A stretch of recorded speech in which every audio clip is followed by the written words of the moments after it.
Hello everybody and welcome to a very special edition of the Outside Insider podcast here on Philly Sports Network with myself, Liam Jenkins. I told you it was going to be a fun one, right? I told you we were going to have a big spark to start the season.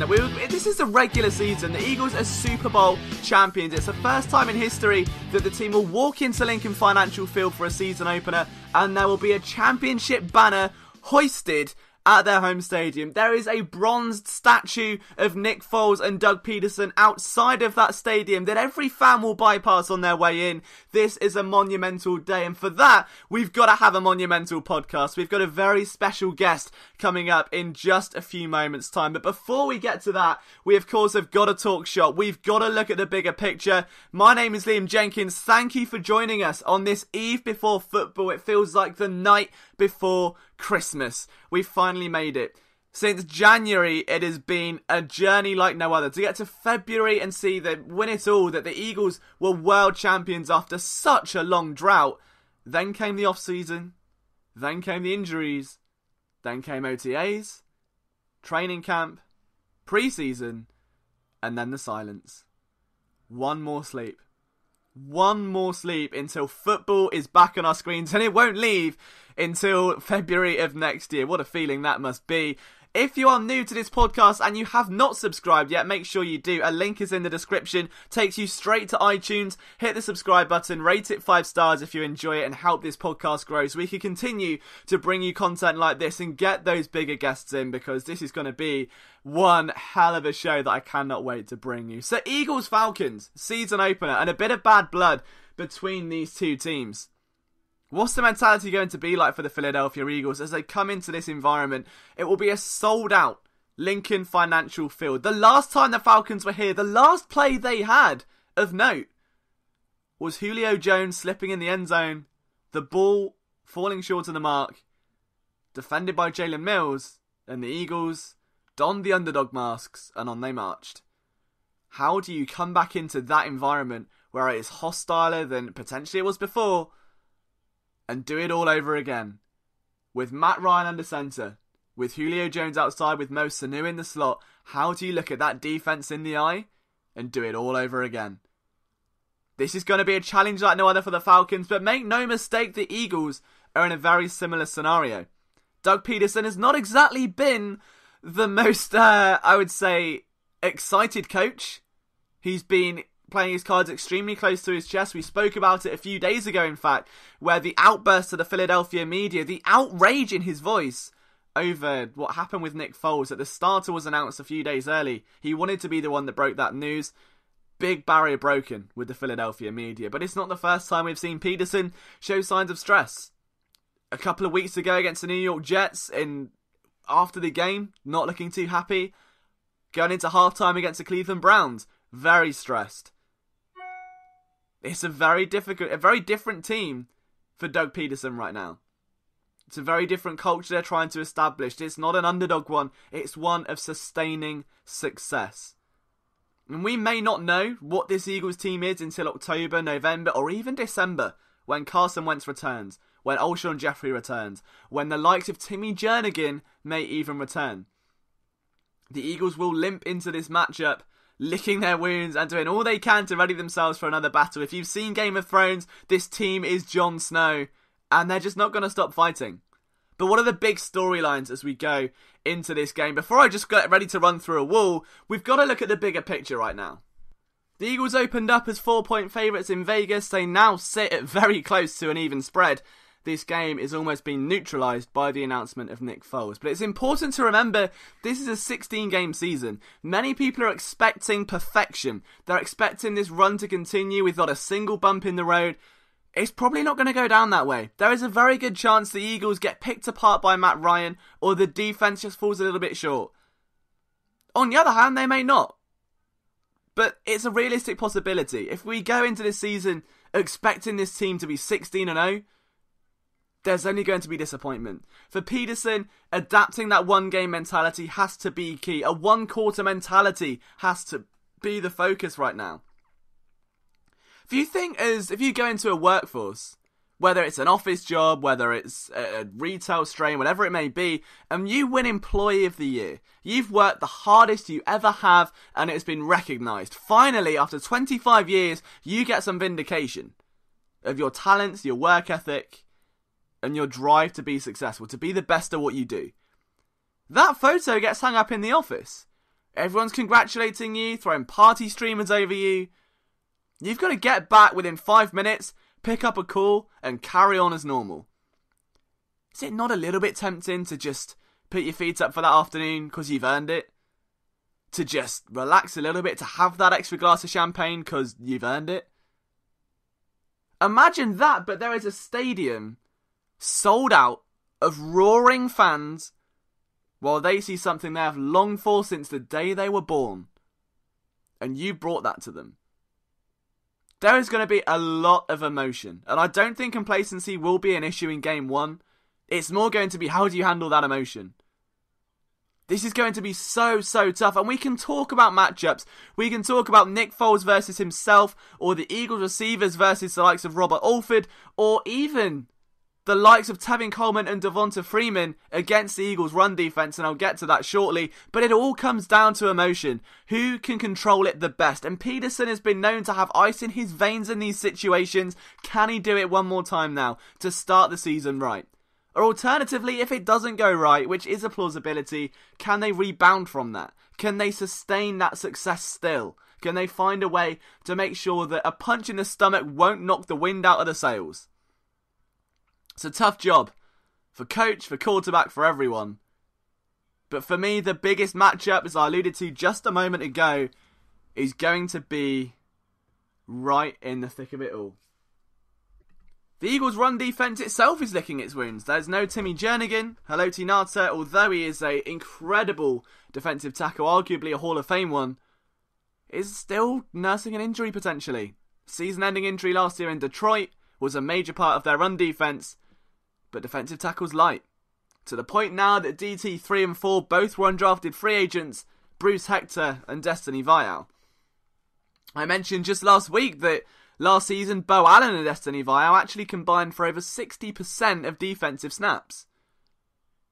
Bo Allen's now in Tampa Bay. Ngata may not be able to play as many snaps as a healthy Timmy Jernigan in his prime, not facing an injury crisis. And that rotation, as Jim Schwartz loves to move guys around, could be highlighted tenfold. It could be the biggest difference maker in this game. Is someone like Bruce Hector ready for that kind of emotion? Is someone like Michael Bennett able to transition inside and make that jump? Because as Jim Schwartz said a few days ago, the Falcons are one of the few teams left in the NFL who still run formations with a running back and a fullback. 2 running back sets. That zonal running scheme that the Eagles are running, that the Falcons have kind of adopted one of their own under Shanahan. And it's helped Matt Ryan a tremendous amount not having to be Matty Ice 24/7, as it would help any quarterback if only someone told Chuck Pagano before it was a bit too late. But when you've got someone like Devonta Freeman, when you've got someone like Tevin Coleman, who both have very different skill sets, there's got to be the occasional run that seeps through even the most stout defensive line, which, when Ngata's healthy, could be the best in the NFL. It could be in week 1. But that run that slips through into the second level, there's no Nigel Bradham in week 1. It's Nate Jerry and it's Camu Grugier-Hill. Camu Grugier-Hill is a sideline-to-sideline guy who has incredible speed, led the team in special teams tackles 1 year ago. Nate Jerry, a hybrid safety that's dropped down into the box, carved his niche on special teams, ready to make an impact. Can they stop someone as elusive as Tevin Coleman, or someone as barreling as Devonta Freeman? Someone as hard-hitting as Freeman that will tuck and push through contact, that with the new helmet rule, you're automatically going to be at a disadvantage when someone of that size and that build is charging at you full speed. This is going to be such a big matchup for the Eagles. Can they stop the run? If you can force Matt Ryan to pass, let Fletcher Cox do his thing. Let Brandon Graham do his thing. It's a must-win season now for Brandon Graham. He's got to be at his best. But they've got to stop the run. They somehow managed it in January. They've managed it before in 2016 in Carson Wentz's rookie season, but they've got to go one better here. Because for me, with a slightly remoulded offensive line, that Falcons offensive front looks more dangerous than it has in the last few years. The signing of Fusco was a huge one. The Eagles' defensive line will be challenged early and often. The Falcons are going to try and push runs around the outside, try and utilise space, get the screen game moving, just to divert attention away from the biggest dragon in the NFL that is Julio Jones. And if the run defense is struggling, if it takes a few drives to get going, that can be all the difference by the time there's 2 minutes left on the clock. It is going to be a tough game. For Nick Foles, it's exactly the same. No Alshon Jeffrey, no Mac Hollins, and his blocking tight end and inline blocker in Richard Rodgers has now just been sent to injured reserve. That leaves him with two very, very strong receiving tight ends and Joshua Perkins. If you're Nick Foles, you're leaning on the run. If you're Nick Foles, you need Jay Ajayi to make an impact. You need Corey Clement to do the same. And it's figuring out those fundamentals. It's can Pederson balance the offense? It took him a while. It took him about a year and a half to find the true balance. And now we see an average of an Eagles running back get no more than around 16 carries per game at max. That was held by LeGarrette Blount. No back ever topped it. The Eagles use a nice rotation of backs to try and catch the opposing defense off guard. Is it going to be enough? Nick Foles needs to hope it will. That this new game plan is going to carry him as it did during January. During the coldest period, Foles got ice in his veins and was able to glide through unscathed. But this time round, it's going to have to be better. He has to be better. In pre-season, he didn't look great. This team has not had its whole squad back together. But there's got to be more. There has got to be more from Nick Foles. And it's such a tricky debate to have because the fans see he's the Super Bowl MVP. The man can do no wrong. He could walk into your house, slap you with a wet fish, and you would worship him because of what he bought that city. Because that man changed the world. He changed the record books. And he gave Philadelphia something they were dying for. They were crying for. The man is practically royalty. But sometimes you've got to be honest. If Foles isn't hot, we know he can be inconsistent. Is that going to be a factor? Nick Foles, there are two versions of. You've got the Rams version of Nick Foles, and you've got what we saw in 2013 against the Raiders. And you've got what Pederson harnessed from that. We saw what the Chiefs saw very briefly during his stint backing up Alex Smith and playing a few season games towards the end. In the right scheme, Foles can be lethal. Doesn't mean he can have off days. If Foles can come out, all guns blazing, take those shots, rely on someone like Shelton Gibson. The biggest boost possible now for Nick Foles would be that without Alshon Jeffrey, why not take a shot on Shelton Gibson, who's caught 2 deep bombs for touchdowns during the preseason, who is showing that he can be what he was drafted to be, which is this incredibly talented route runner. That is this dynamic pass catcher that is more than just a deep threat, but averaged way more yards per reception than any other Eagles receiver did during their collegiate years. That caught over 70%. I think he only dropped 1 uncatchable pass during his time in his final season at West Virginia on deep balls over 20 yards. When the ball's dropped in the bucket, whether it rattles around or it hits the backboard first, Gibson will haul it in. Will Foles take a shot? Only time will tell. You can tell I'm a little bit excited. This isn't like a normal podcast. I'm not here going in depth to each topic. I'm not going to sit here and talk about Vegas spreads. I'm not going to go over the same ground we trod in just a few days ago. Because we've got a special guest. Because this, for me, may be the biggest podcast that I've ever done. This may be, hopefully, the biggest podcast you've listened to all year from an Eagles perspective.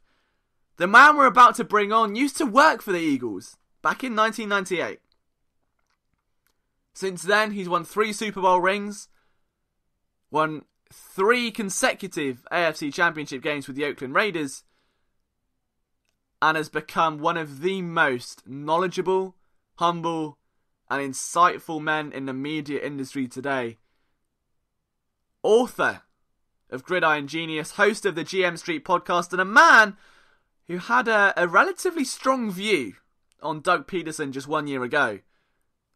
So it is a pleasure to introduce Michael Lombardi onto the podcast, a incredible man, host of GM Street, author of Gridiron Genius, and a man who has been around the NFL for longer than I've been alive, and of course has 3 Super Bowl rings as well. So Michael, on the dawn of an NFL season, how are you feeling this weekend? I feel really excited. I got my book coming out on September 11th, football starting. I mean, I think this is one of the great periods in the NFL history with some really great young guns and Deshaun Watson, Jimmy Garoppolo, some great older guns and Aaron Rodgers and Father Time, Tom Brady. So I'm very excited. It's definitely almost a transitional window in the NFL. There's a lot of dynamical change going on. And I guess to kind of kick-start with that, looking back at the last season, Super Bowl champion Philadelphia Eagles, and I guess the elephant in the room for a lot of Eagles fans, they're going to want to know about the infamous quote now about Doug Pederson. I'm not going to be that guy that's on like the Homer radio stations and pointing fingers. But what I did want to know, I guess from your perspective, is has anything over the last 12 months maybe changed your perception of Doug Pederson? You know, it did. I thought last year, I was highly critical of Doug before the season started. And when I watched him work and when I watched him able to, change the team in terms of, especially when Carson Wentz got hurt. And, my thought process was early, Carson Wentz was really doing a remarkable job. But when he got hurt, I think Doug Pederson became a better coach and Nick Foles was sensational. And I sent him a note for that. I talk about it in my book, and I apologize for my comments to him, and he proved me completely wrong. It's one of those great stories in the NFL for sure, but I think for myself, when looking at this team now, how different the outlook really is for the Philadelphia Eagles. I really wanted to get your perspective because you've been around Bill Belichick, you've been around Bill Walsh. During your time with the Oakland Raiders, you've been to 3 consecutive AFC Championship games. When you look at this Philadelphia Eagles team, when you look at the job that Doug Pederson has to do, how difficult is it to avoid complacency and to sustain that success? It's really difficult. I think it's the biggest challenge you're faced. And Pat Riley talks about it. We'll call it the disease of me. And, the other challenge that Doug has is getting his team healthy. This summer his team wasn't really healthy. He's got Jason Peters hasn't been able to practice.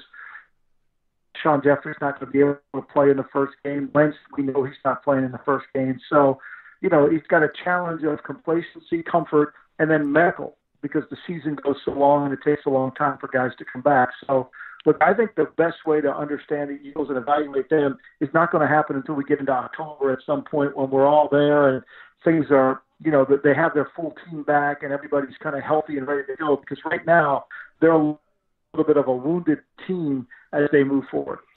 Yeah, and I guess the big challenge that has been spoken about is that shorter off-season, and a lot of people I know in terms of pre-season don't agree with putting value on the team one way or the other, but it's safe to say that the Eagles weren't exactly firing on all cylinders during the pre-season. They just about scraped a win over the Jets at the end, but it was interesting to see that, scores aside, Pederson was clearly frustrated at halftime, he was clearly frustrated after the games, in the press conferences, obviously this week being very explosive and brutal with the Philly media about the release of the Nick Foles starting information. Is there a concern that maybe this team is slightly complacent or that fire isn't there as it was a year ago, do you think? Well, I think, it's going to take some time. Look, last summer, Carson Wentz was sensational. He had 125 quarterback rating, 3 touchdown passes, averaged over 10 yards per pass attempt. What he did last summer propelled him into September and it carried on, and he was exceptional. This summer they're not having that kind of success. As you noted, they barely were able to move the ball. They scored 1 touchdown late in the game to beat the Jets, so they've struggled. But that's more because I think the team isn't all together. It's going to take some time. Vaitai, the left tackle, has struggled all of camp. Last year he played really well, but if you watch the season, he hasn't played as well. It's going to take some time. We haven't seen Jay Ajayi. We haven't seen all their skill players on the field. I think before we worry about the Eagles, how they're going to finish for the Super Bowl, I think it's going to take a little bit of time as they get through training camp and move forward. Absolutely, and I guess the other aspect of a team as well is going to be an area you're very familiar with in terms of making those executive decisions. Howie Roseman, over the last few years, since almost re-establishing himself after the Chip Kelly era, has come on leaps and bounds in terms of his maturity and his mindset. As someone that has sat in that seat, that has looked after those decisions of trying to keep a team together as best you can after a Super Bowl when the money signs are flying all over, what do you think of his maybe 6-7 month period after the Super Bowl? Well, it's always difficult. Players, you got to reward the players for winning because they're the ones that won, and certainly they've been able to do that. They've kept their nucleus. They've lost some depth. They've replaced some players with other veteran players. I mean, Michael Bennett's there to replace Vinny Curry, and they've tried to do it. And, the one thing I think that the Eagles did a remarkable job last year with is maintaining depth, bringing players in. They lose the kicker, and all of a sudden they actually get a better kicker. They improve in that area. And I think that's really a mark of a front office doing their job really well. So it's going to be a challenge for everybody. Look, the Eagles are not where they were this time last year. I think everybody would be ready to admit that. But that doesn't really matter as much. Where they need to be, where they were last year, is in December. And that's what counts the most.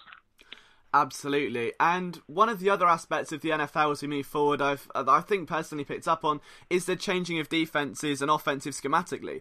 It was only a few years ago, you look at Chip Kelly, and now the marks that's left on the amount of tempo offenses that we're seeing. Moving forward, I mean, what do you think the next bubble's going to be? Because it's almost that with defenses now, a nickel look is becoming the base formation for many of them. Is there going to be another offensive surge, do you think? I don't know if there's going to always be changes in the offense. The rules help the offense tremendously. So you're going to see a shift in the offense and how things are moved around. But for me, watching it, I think it's pretty clear that the space game is the game. And where teams give you the most trouble is when they force you to defend the field horizontally and vertically, which is what the Eagles did a remarkable job at last year.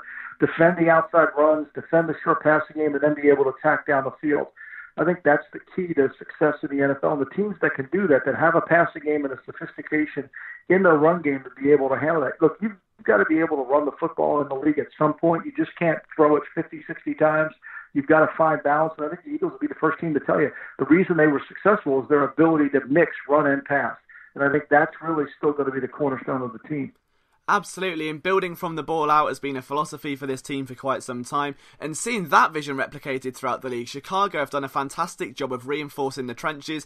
And I guess while we just mentioned Chicago, you can't avoid that elephant in the room with the Khalil Mack trade as someone that has probably got a very unique perspective on whatever happened between Oakland and Chicago. What do you make of that whole saga? Well, look, I think the Raiders made an organizational decision, not a financial decision, that they just weren't going to pay somebody quarterback salary. And, Khalil Mack's an outstanding player, but Khalil Mack was on their team in 2015, 16 when they almost went to the playoffs and they gave up over 400 points that year.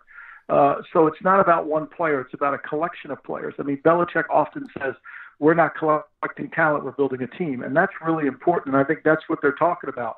And so, for me, I think the Raiders made that decision. If they decide to change direction midway through, then I wouldn't be in favor of it. I support them in terms of philosophically if they maintain the discipline to do it. If they turn around and sign Amari Cooper to a huge contract, then you just scratch your head and say, what are they trying to do? Yeah, and there's going to be a lot of concern with obviously John Gruden coming back in and this very, I think, idealistic view he's got as a coach from the yesteryear and restoring that kind of hard-nosed, tough football. From your perspective, I suppose, when you're looking at the use of analytics in football and across all sports now, how important is that? Or can someone like Gruden, who's very against the likes of, Pro Football Focus and the bigger sort of numerical viewpoint, can that still work, that viewpoint in the NFL? Or have you got to be willing to adapt and accept that there is a change going on? I think you have to be willing to adapt. Look, we're in the information business, and all information does matter. And so when you're in the information business, you need to get the right information to you. It helps you make better decisions. And you can't be naive to think that one way you did it is still the same way. I think that's the worst thing you could talk about is we used to do it this way. Well, that doesn't work anymore. Technology, innovation has taken the forefront, and you've got to be adaptive to change. And, Churchill, I'll give you a Churchill quote since, you're over there. To improve is to change, is to be perfect, is to change often. And I think that's the most important thing. Definitely so. Now, you spent obviously a lot of time with the Oakland Raiders before going into the Browns and the Patriots. The use of analytics through that time as technology has surged has been phenomenal in the way that it's grown. Was there a team that maybe did that out of those three a bit more than the other one, or is that very much a time thing in the era that we're in? Well, I think it's more the era we're in. I think it's important. Look, you've got to understand how, Al Davis was talking innovation before. He used to tell me, and I wrote about this in a column for The Athletic, is, most teams can't tell you why they won or why they lost after a game. And you really got to boil it down. And when you can boil down why you won or why you lost and not blame the officials and not blame a bad player or not blame a bad call or whatever, then you'll get the answer of what you need to do to improve your football team. And I think that's the key component right there. And you can use analytics to understand it, and then how you practice each week should be adapted to the analytics. Just for example, if you're getting ready to play Kansas City and Andy Reid's offense, there's really no need. He doesn't have a tight end on the team that can actually block. So why would you practice a 9-on-7 drill when you know all his runs are going to be from the spread formation? So you have to practice 11-on-11. These are things that I think you need to carry on and adapt, and that's why I think change is so important. Yeah, absolutely. Another area in the NFL that we're seeing booming recently is the use of hybrid players and an expressed interest on versatility. We've seen that with the Eagles as well, with the likes of Malcolm Jenkins dropping inside the box quite a lot. How important is that movement? Is this going to be a common trend across all areas where players are expected to no longer be an expert in one thing, but to have fingers in many pies? Well, look, versatile players make the game. And when you have versatility and when you have players that can play different positions, you don't have to substitute to get to a defense you want to play. That's really critical. And so when you can keep 11 guys on the field all the time, and yet you can shift and move them around to different positions and they have different specialties, then you're really a good football team. When you have to substitute to get what you want, the defense knows why you're substituting. The defense knows what you're trying to accomplish. That takes away any advantage you might have. So versatility is the number one component for players in the NFL. And it's a focus, as we've said, from the Eagles very recently. While we're back on the topic of that, Jim Schwartz, defensive coordinator, is rebounded back from his spree as Detroit Lions head coach. What have you noticed from him in terms of growth of a coordinator, maybe from before that job and afterwards? Well, I think Jim's a great coach. I mean, I've been fortunate to know Jim pretty much my whole life. I've watched him coach. I watched him as a scout, and I watched him develop as a coach. I think he's outstanding. I think what he did last year is very much Jim Schwartz. He's smart. He can make game adjustments. He can anticipate, and he understands the essence of football, which is turn the ball over, which is play really good in the red zone, and be able to rush the passer with your front four. All yards don't mean anything if you can do those three other things. And so instead of being first in the league and giving up yards, he's first in the league in the areas that it counts the most. Yeah, and it's a great mark of a defensive coordinator. Looking forward to the future coaches, like the guys who are maybe tearing up college right now, or the names such as Mike Groh, who has gone from being the Rams wide receiver coach over to the Eagles and now the offensive coordinator. What are your views on maybe who's going to be the next Doug Pederson or the next next Sean McVay, for instance? Is there anyone that stands out to you in the current NFL landscape? Well, I think, we've had a lot of young coaches moving up, and I think, Matt Groh's from a family of coaches. His dad, Al Groh, was the head coach of the Jets. He was with us in Cleveland, and then he went to the University of Virginia, his alma mater, and was the coach there. So he's had good litany, and he understands the offense and how to coach the quarterback and develop an offense. And I think there's a lot of guys in the league that if they can do that and they can become a head coach and truly be a head coach, they certainly have a foray into becoming one of the 32 head coaches in the NFL. Remember, this is a harder job to get than the United States Senator. This is an elite group of men to be called the head NFL coach. Unfortunately, when you join those services as one of those elite men, 1/3 of the workforce gets fired every single year, and that makes it a very dangerous job.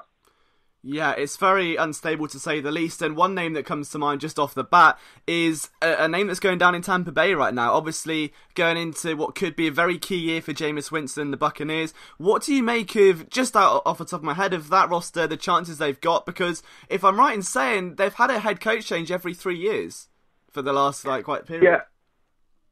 Well, they like change in Tampa. I mean, they're not going to settle for mediocrity. They make a lot of moves. They get rid of players. They get rid of coaches.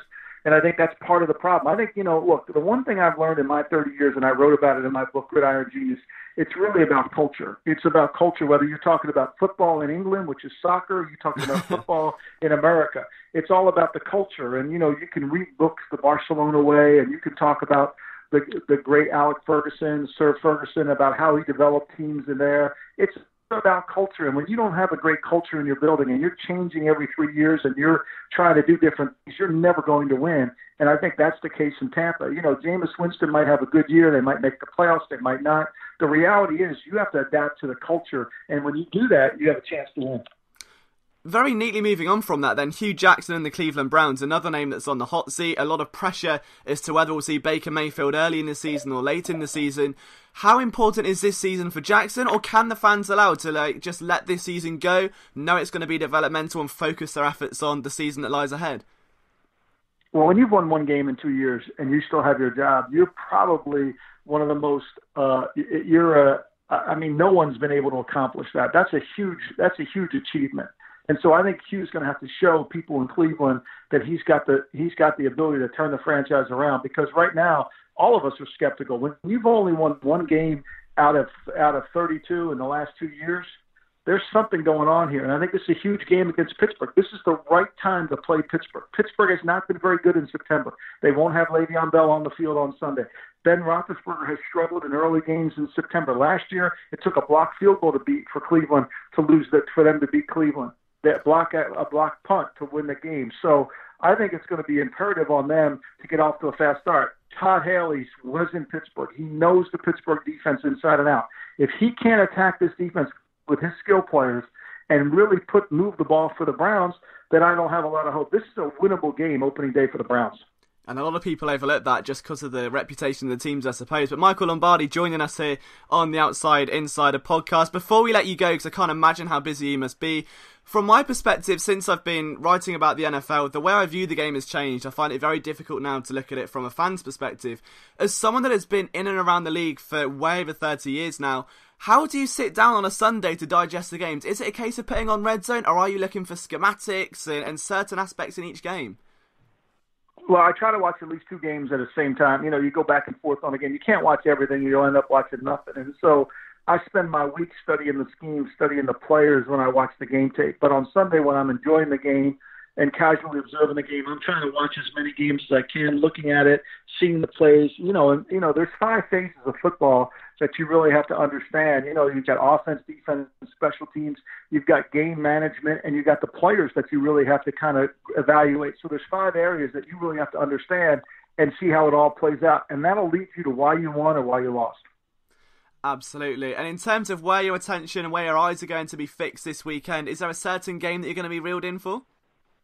Well, I'm really anxious to watch Deshaun Watson play against play against New England up there in Foxborough. I think it's going to be a hard game for the Patriots. Deshaun Watson scored 217 points in just 7 games last year.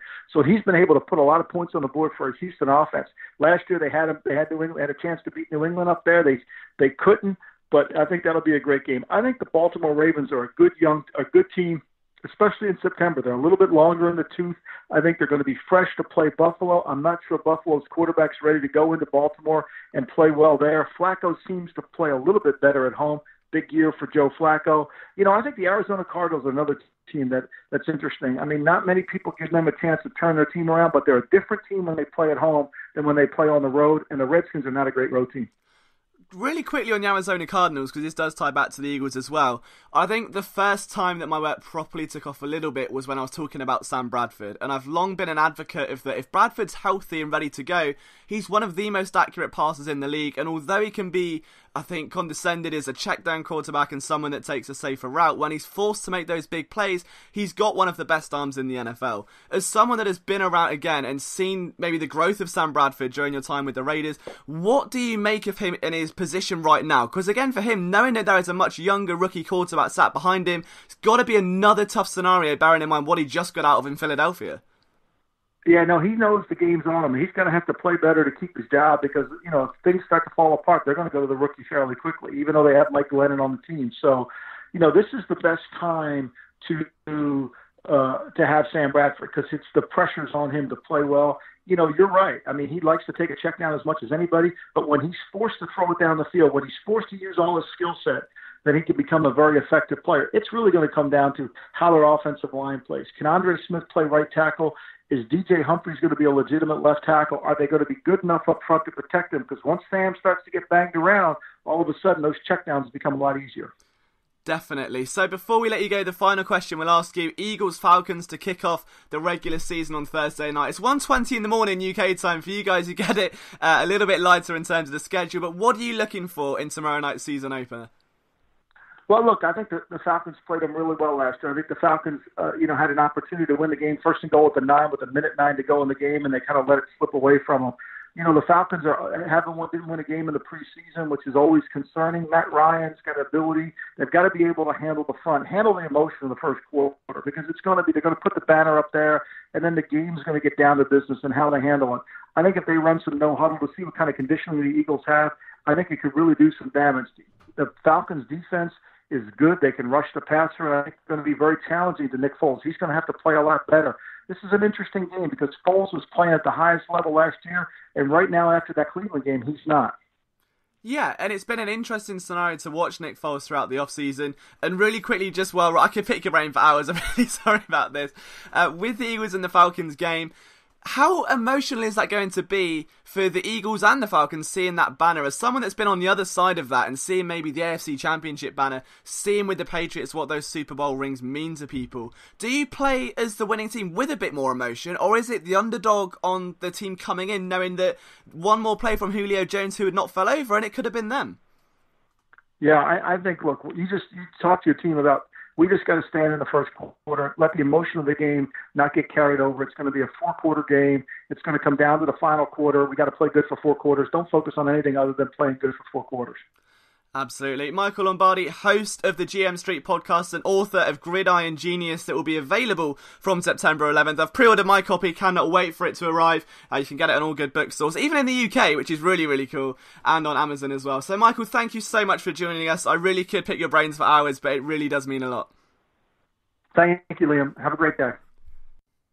There we are, guys. Insight that even I didn't think I was going to see today. A tremendous appearance from Michael Lombardi. Again, a massive thank you to Mr. Lombardi for joining us at what must be the busiest time possible for someone still heavily involved in media and the NFL. With his book launch around the corner, that's September 11th, Gridiron Genius. Please go and pick up a copy.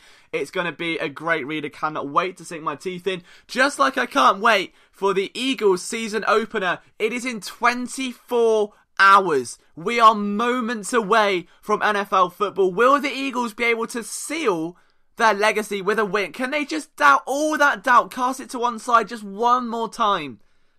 Just a win over the Falcons to silence the critics again, to keep that underdog mentality rolling and rolling, and don't ever let it stop.